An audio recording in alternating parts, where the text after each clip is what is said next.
What shocks me so much about this is how we've rendered this chamber to be such a pathetic tool. I mean, really, we're going about very important business. We all know it. We've got a lot of work to do here.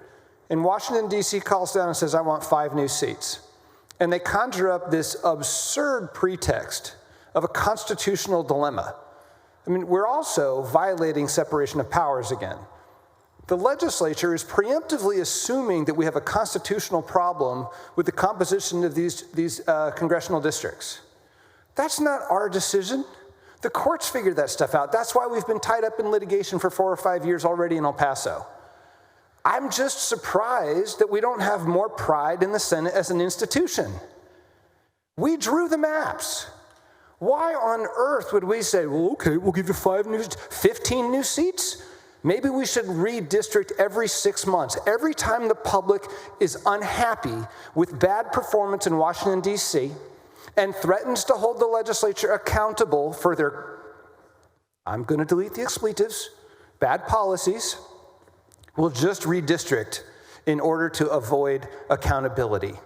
It's an assault on the American electoral system. I don't really want to hear anyone talking about election integrity again, because we are completely delegitimizing the power of the voters to speak their opinions. More and more people's voices count less and less, and we're facilitating it.